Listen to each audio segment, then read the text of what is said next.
You know, Pierre Poilievre is going around, trying to be the next everything.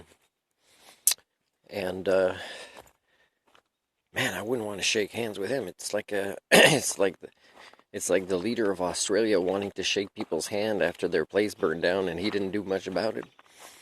Like Pierre Poilievre would be like, he'd come here in the campground, hey, I represent you. It's like, dude, do you read comments on your YouTube? You responded to me once.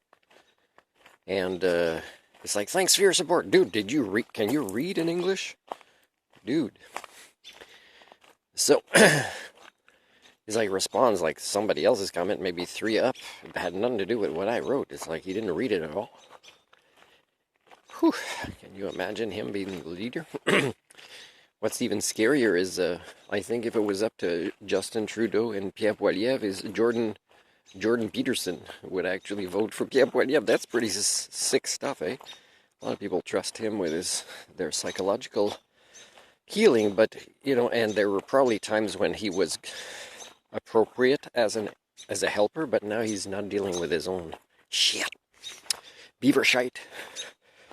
So he's becoming a bigger mess.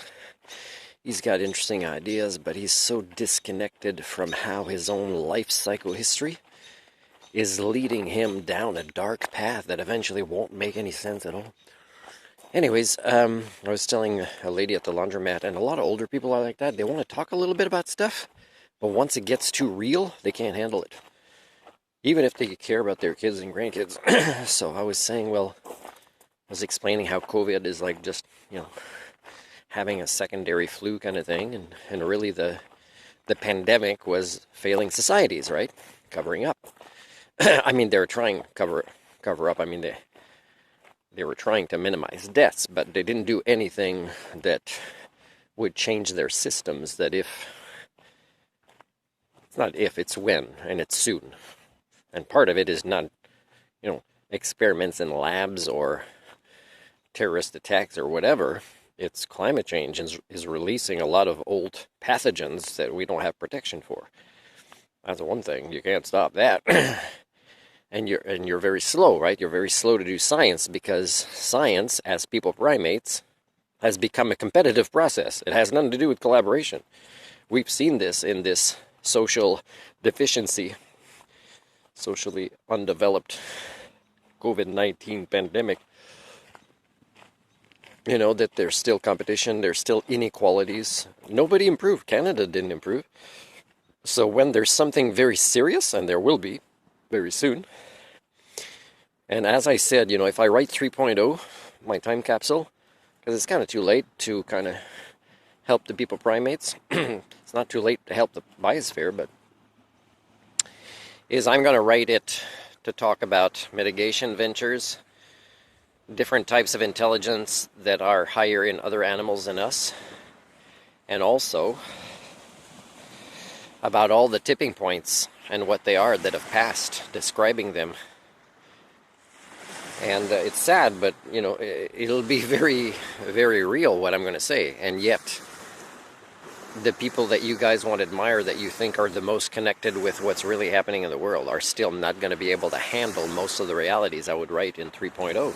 Any more than the 2.0 or the 1.0. I'm going to try and reacquire the 1.0 by contacting the head of the Muslim program, Master of Arts in Sustainable Leisure Management, which they probably still don't know how to define. I should ask somebody to email all of their faculty members to define it as research and see what the answers are, including from the head of the program, Joanne.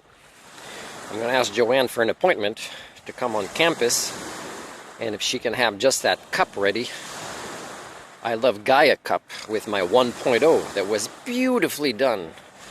Oh my God, it took me not just a long time to write it, but to get the paper, a particular paper, and cut it very beautifully and make a little binder with it that would roll up in this I love Gaia cup.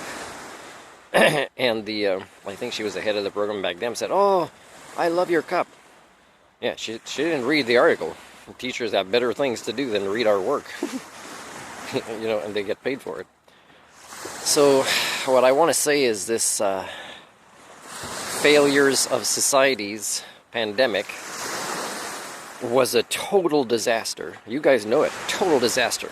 Most countries, even the ones you think that lady at the laundromat thought Australia was great in handling that. And no, some countries might have looked good at one period of it, then one period of it, then a different period of it. But really, a country that would suddenly say, hey, reality is real. This is coming. We're not going to be a country that says, oh, if only we knew when we know, right? Our experts, the ones that can handle one little bit of reality at a time, either viral pandemics that are coming, or climate change related, or oil wars, or water wars, or food wars, whatever. Nobody can handle everything as reality because, you know, they wouldn't have a resilient enough mind to handle it. Good thing I studied mental health and challenged my own quite a few times and rebuilt my brain quite a few times. Reality is not that hard for me anymore. But I always have to remind myself that, yeah, most people-primates can't handle 10% of the reality. And you're going to say, Martin, that's what you think. No, it's what is real. Let's break it up in 10 different things that I believe is reality. And you can find people that you probably already admire for each of these 10 different things that are saying the same thing. So stop complaining and blaming the messenger of reality of what's coming, because my goal has never been to scare you or to talk dread. It's been mitigation ventures. Prove to me you care about your kids and grandkids so we can start working together. The ecocentric man from Earth and you, the Homo communia. Let's see what you can do.